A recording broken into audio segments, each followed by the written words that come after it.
Merci. Merci. Bonjour à tous.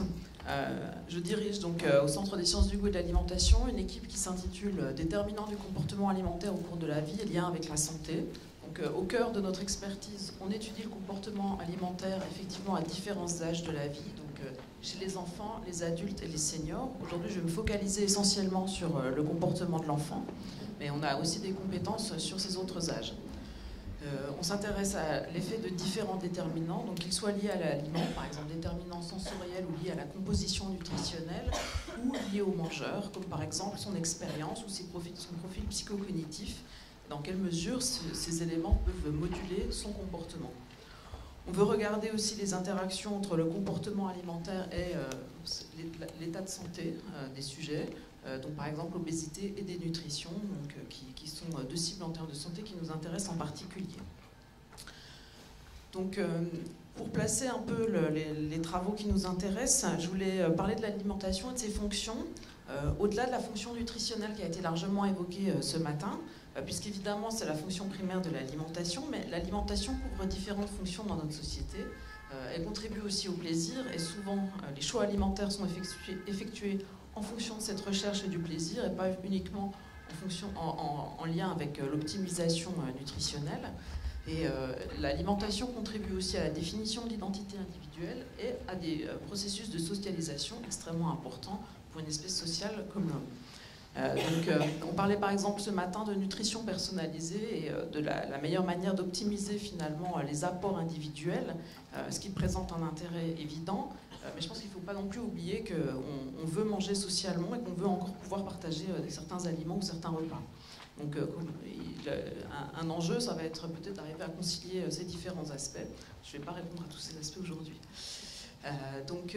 En ce qui concerne l'enfance, un élément qui est vraiment important à prendre en considération, c'est l'évolution du mode d'alimentation dans les premières années de la vie, puisque l'enfant, au cours d'une période de sensibilité extrême à son environnement, dans ses processus de développement métabolique et cognitif, va connaître de grandes transitions, avec au début de sa vie une alimentation ombilicale, puis à partir de la naissance une alimentation uniquement lactée, qu'elle soit apportée par le lait maternel ou une préparation infantile.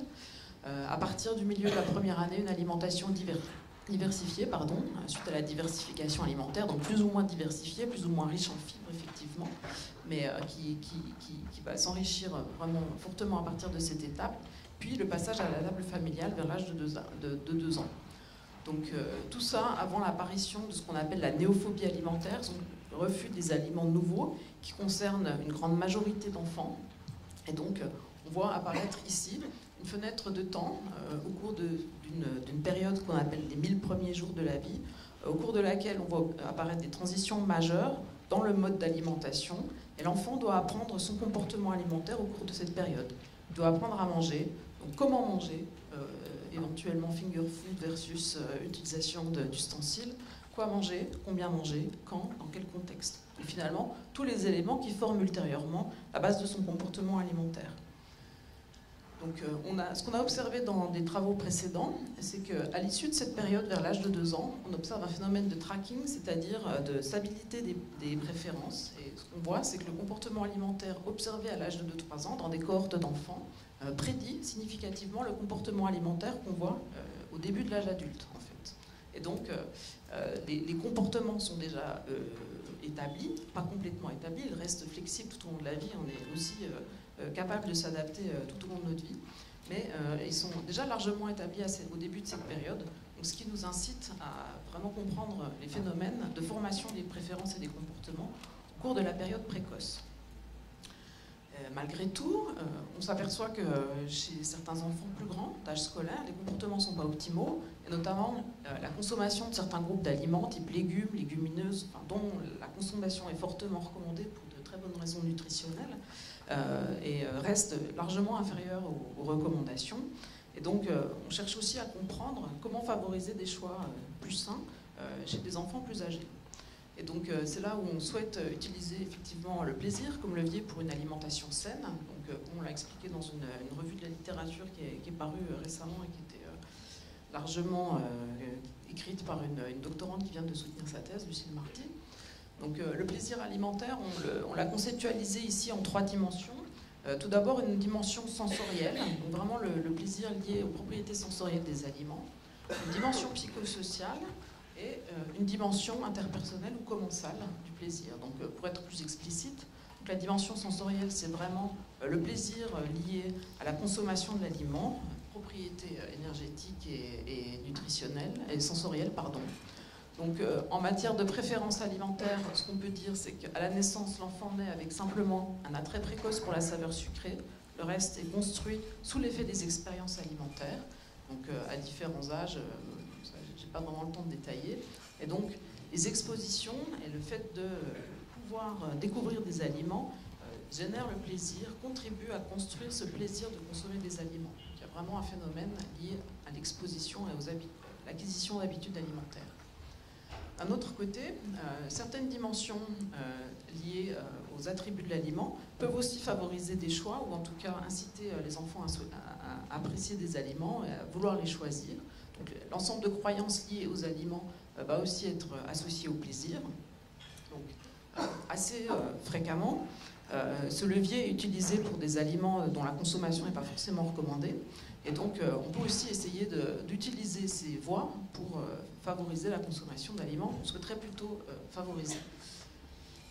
Et enfin, la dimension interpersonnelle, l'enfant mange dans un contexte social, il ne mange pas seul normalement, il est nourri, il doit être nourri. Et donc, ces interactions sociales favorisent aussi le plaisir à manger ensemble. Il y a un certain nombre de phénomènes, de mécanismes qui se mettent en place dans des circonstances sociales d'alimentation. Donc l'imitation des modèles présents, d'où aussi l'importance pour les parents de jouer le rôle de modèle pour l'alimentation des enfants. Aussi le fait de parler, les échanges verbaux qui ont lieu autour du repas favorisent aussi l'émergence de croyances autour des aliments et peuvent favoriser l'appréciation de ces aliments. Et donc les interactions sociales peuvent être aussi source de plaisir et consommer avec plaisir certains types d'aliments. Donc on peut espérer pouvoir utiliser ces leviers pour valoriser la consommation d'aliments sains, ça fait l'objet de travaux. Donc 2 enjeux qu'on peut dégager à partir de ces différents constats. Tout d'abord, la nécessité d'étudier la formation précoce du comportement alimentaire pour comprendre le rôle des expériences alimentaires et du contexte psycho-affectif dans lequel l'enfant développe son comportement. Et donc, sur les expériences, on peut s'intéresser au niveau de l'aliment, par exemple, aux propriétés sensorielles, à la densité énergétique, l'impact que ça va avoir sur la formation des préférences, au niveau du contexte psycho-affectif, au style éducatif utilisé par les parents pour présenter les aliments qu'ils offrent à leurs enfants, et aussi au contexte de consommation, notamment au contexte social, avec éventuellement présence d'autres enfants. Donc, ça peut être important également pour la restauration scolaire. Et un deuxième enjeu, c'est vraiment étudier les déterminants des choix en essayant de comprendre les facteurs d'adoption d'aliments nouveaux. Alors j'ai mis nouveaux entre guillemets, les aliments ne sont pas forcément complètement nouveaux dans l'absolu, mais ils peuvent être nouveaux pour un individu parce qu'ils ne font pas partie de son répertoire alimentaire.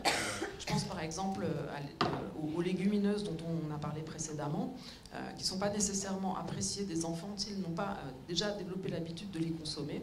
Et donc dans ce cas-là, on va chercher à favoriser le plaisir de les consommer. Donc, en lien avec ce que j'ai présenté précédemment, les 3 dimensions du plaisir, on peut travailler à la fois sur la qualité des aliments, toujours à leurs propriétés sensorielles, les représentations cognitives que les enfants vont pouvoir développer autour de ces aliments, et le contexte de consommation de ces aliments, contexte social, et notamment utiliser le levier des interactions entre pairs pour favoriser l'appréciation de ces aliments nouveaux.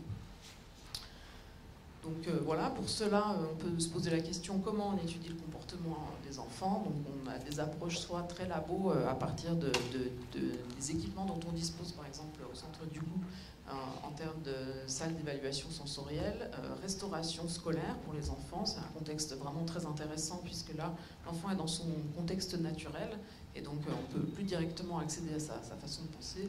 Et puis sinon, des études au domicile ou dans les conditions habituelles où on a beaucoup moins de contrôle, mais qui je pense sont tout aussi intéressants dans une vision de complémentarité entre ces différents contextes. Donc pour l'enfant, on a un certain nombre de contraintes expérimentales quand même, donc on ne peut pas vraiment faire tout ce qu'on veut comme on veut. Bon, déjà, il faut bien avoir conscience que la charge expérimentale est forte quand on s'adresse aux enfants, puisque l'enfant n'est pas autonome dans la façon de donner ses réponses quand on l'interroge sur l'alimentation. On a un cadre législatif donc, sur l'expérimentation chez l'homme, avec aussi évidemment la nécessité de manipuler correctement les aliments qu'on donne, et l'aménagement des locaux qui doit être ajusté. Donc, par exemple, pour l'étude avec les nourrissons, les études avec les nourrissons qu'on conduit à Dijon, donc on a des laboratoires qui sont des laboratoires, mais qui ne ressemblent pas forcément à des laboratoires habituels, avec des espaces d'accueil qu'on espère plus conviviaux, et des conditions d'accueil des enfants avec des salles, par exemple, de lange et de pesée qui nous permettent de les accueillir dans les bonnes conditions. Et on les observe quand on cherche à observer leur comportement au laboratoire, dans une salle de ce type, donc, où on peut accueillir l'enfant dans des chaises hautes et puis filmer son comportement qui est ensuite décortiqué. Donc, une autre spécificité qui est importante chez l'enfant, c'est vraiment de prendre en compte la notion de dynamique alimentaire, c'est-à-dire l'enfant pas forcément considéré isolément, mais dans son milieu de vie, avec ses parents, avec ses camarades. Donc ça peut supposer faire des études observationnelles pour pouvoir développer des approches longitudinales qui sont vraiment nécessaires dans la compréhension de ces dynamiques. En enregistrant les expositions alimentaires au long cours et en essayant de limiter les interférences aussi dans les approches observationnelles avec les pratiques usuelles, sauf si effectivement on veut faire de l'interventionnel. Donc c'est vraiment important de pouvoir développer ces approches longitudinales. On voit parfois des effets à très court terme qui ne se maintiennent pas dans le temps, et donc c'est important de comprendre la durabilité des effets de modification de l'environnement sur le comportement de l'enfant. Et on peut aussi faire des études plus expérimentales, où on va vraiment intervenir sur les expositions alimentaires dans le but d'observer leurs effets, et en essayant de l'intégrer dans des pratiques usuelles, type crèche, école ou restauration scolaire, pour finalement faciliter la réalisation de ces interventions.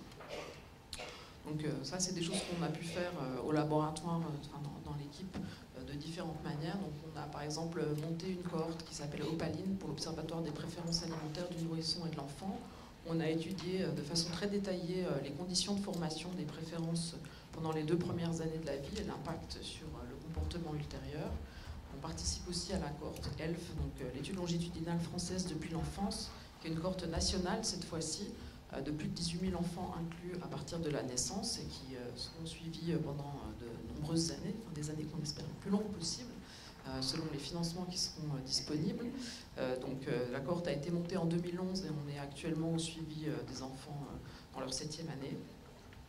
Et on a aussi développé des approches plus expérimentales, par exemple grâce au financement européen du projet HABIT qui était coordonné par Sylvie Sanchou dans l'équipe.